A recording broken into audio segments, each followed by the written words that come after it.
Hello à tous. J'ai eu envie de faire une vidéo sur le pourquoi du comment je suis arrivée à travailler aujourd'hui sur le transgénérationnel.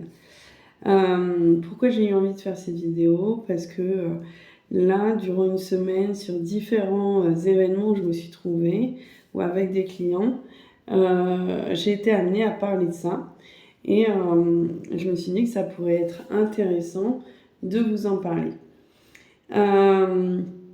Déjà, j'ai fait un premier travail en psychogénéalogie en 2017, janvier 2017.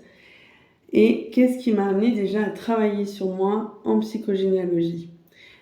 Déjà, durant toute la grossesse, ma première grossesse, ma seule grossesse de ma fille, ma mère a revécu sa grossesse quand elle était enceinte de moi. J'ai pas du tout compris le pourquoi du comment. Pendant 9 mois, dès que je la voyais, elle revivait sa grossesse d'un point de vue émotionnel. Ça a été très compliqué pour moi, sachant que c'était ma première et seule fille. J'avais l'impression que je pouvais pas partager avec elle ce que moi je vivais, tellement son état émotionnel était important. À environ 7 mois de grossesse, j'ai une amie qui me dit « mais tu devrais essayer d'aller explorer qu'est-ce qui se passe dans le transgénérationnel ». Au début, je me dis « mais pourquoi c'est à moi de travailler? Ça devrait être à elle de travailler sur elle-même et pas à moi ». Donc ça me passe un peu au-dessus et je laisse couler. Et aux 6 mois de ma fille, donc du coup, même 5 mois de ma fille, je rencontre quelqu'un d'autre, d'un autre cercle d'amis, qui me dit la même chose, mais on parlait d'autre chose, on ne parlait pas de ma mère, mais on parlait vraiment d'autre chose, qui me dit tu devrais aller explorer le transgénérationnel. Et du coup, je me dis, mais c'est la deuxième fois en 6 mois qu'on me le dit, en plusieurs mois qu'on me le dit, je devrais aller explorer ça. Donc du coup, un mois après, je décide de rencontrer quelqu'un pour m'accompagner là-dedans. Je commence un travail et de là, déjà juste en regardant, en faisant mon arbre, donc là j'ai vraiment fait mon arbre généalogique et juste en demandant, donc on part de son acte, pour petite information, on demande son acte. Et donc du coup, on demande sur un acte les actes des parents. Donc sur notre acte, on sait où sont nés nos parents et donc du coup où sont nés les parents de l'enfant et on peut demander l'acte aux villes où ils sont nés.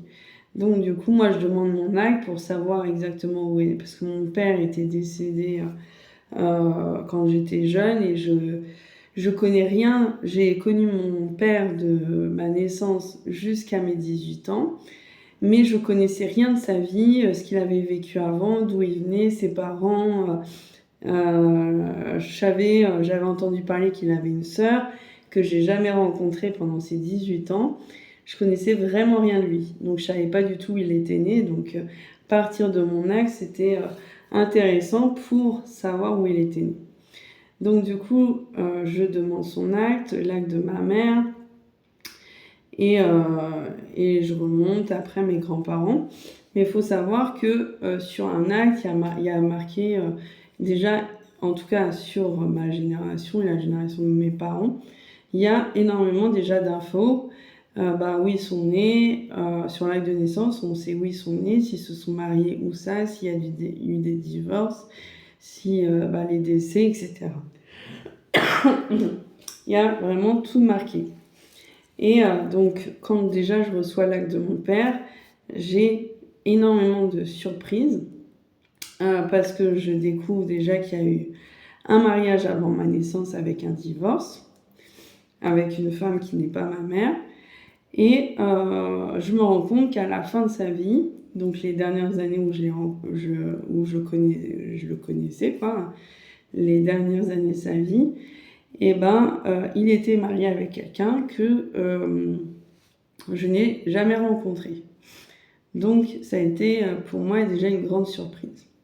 déjà juste dans ces actes-là, j'avais déjà beaucoup de surprises qui m'ont fait comprendre pourquoi est-ce que ma mère a revécu quand elle était enceinte de moi. Parce que pour moi, mes parents ont vécu ensemble de mes 0 à mes 7 ans, 7-8 ans par là. Et pour moi, ils se sont séparés à ce moment-là. Sauf qu'en demandant tous les actes, je me rends compte qu'en fait, déjà dès ma naissance, ils n'habitaient pas au même endroit. Ils avaient 2 adresses séparées. Et quand je demande à ma mère pourquoi ils avaient 2 adresses séparées, j'apprends qu'en fait, entre mes 0 et mes 7 ans, ils avaient effectivement une relation, mais qu'ils n'habitaient pas au même endroit. Que moi, je vivais chez ma mère et que quand je voyais mon père chez moi, c'est qu'il venait me rendre visite, mais qu'à aucun moment, il n'habitait ici. Et aussi en remontant, j'ai appris encore plein d'autres surprises, et entre autres aussi ma grand-mère, quand j'ai fait mon arbre. Ma grand-mère, donc je découvre comment s'appelaient mes grands-parents paternels. Et donc ma grand-mère paternelle s'appelait Sophia. Donc moi je m'appelle Sophie. Je suis née un 1er février et ma grand-mère est née un 14 février. Donc on a 15 jours nos dates d'anniversaire, on a 15 jours d'écart. Et au-dessus de cette grand-mère, ma grand-mère, je n'arrivais à trouver plus personne. Je galérais pour trouver ses parents et pour trouver son histoire. D'où elle venait, qui elle était, etc. Je galérais. Tandis que pour mon grand-père paternel ou tous les autres, j'y arrivais. Bon, j'avais certaines difficultés, mais j'y arrivais quand même. Et donc ça, c'est une chose. Et puis aussi, du côté de ma lignée maternelle, dès que je parlais des hommes, la place des hommes, des actes sur les hommes, c'était compliqué à les avoir, au point même que faut savoir déjà pour les actes, on peut demander on a le droit de demander que les personnes qui sont au-dessus de nous ou en dessous de nous. On n'a pas le droit de demander les actes des frères et sœurs, des oncles et des tantes, les lignées qui sont, on va dire, en généalogie, qui sont à l'horizontale, mais vraiment à la verticale. Donc tout ce qu'il y a au-dessus et tout ce qu'il y a en dessous. Donc, mis à part tout ce qui est en archive, où là on a un accès libre, mais en tout cas sur à peu près 100 ans, on a accès que vertical. Et malgré tout, c'est plus simple de demander des actes pour nous. Des fois, on en a aussi chez nous.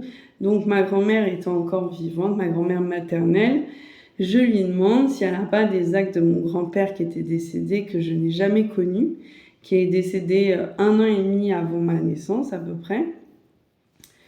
Et où je lui demande si elle ne peut pas me donner des actes, si elle a au moins l'acte de mariage. Et elle ne comprenait pas, alors que je lui expliquais que je faisais mon arbre généalogique, que c'était pour cet arbre généalogique. Et elle était OK pour me donner tout ce qu'elle avait. Et même elle, j'apprends qu'elle a fait un arbre généalogique. Et que sur cet arbre généalogique, elle a fait que l'arbre généalogique de sa mère. Et pas celui de son père. Et que c'était que des femmes. Et elle était OK pour me donner les actes et les informations qu'elle avait des femmes, mais pas des hommes. Et je voyais qu'il y avait quelque chose de complexe. Sachant que mon père était aussi très absent tout le temps que j'ai connu et que c'était quelqu'un de mystérieux. Et ma mère, pour ma mère aussi, mon grand-père, donc son père, était aussi mystérieux. Et j'ai compris pas mal de choses qu'on transmettait de génération en génération. Et du coup, pour moi, ça a été libérateur et j'ai compris énormément de choses sur ma propre vie, des schémas que je reproduisais et j'ai pu me libérer de certains schémas. Et ça m'a pris 7 ans pour découvrir d'où venait cette grand-mère qui s'appelait Sophia et donc ma grand-mère paternelle. J'ai mis 7 ans entre quand j'ai commencé et quand j'ai fini, on va dire, ce travail sur cet arbre généalogique. Et donc, j'ai trouvé ça tellement passionnant que moi-même, j'ai décidé de me former et de me former pour pouvoir accompagner sur ces sujets-là que pour moi, ouais, je trouvais passionnant et que ça pouvait être libérateur et enlever une certaine pression quand justement on reproduit certains schémas et que des fois c'est un mode de fonctionnement qu'on nous transmet de génération en génération. Donc voilà, un petit peu mon histoire avec la psychogénéalogie que je voulais vous partager.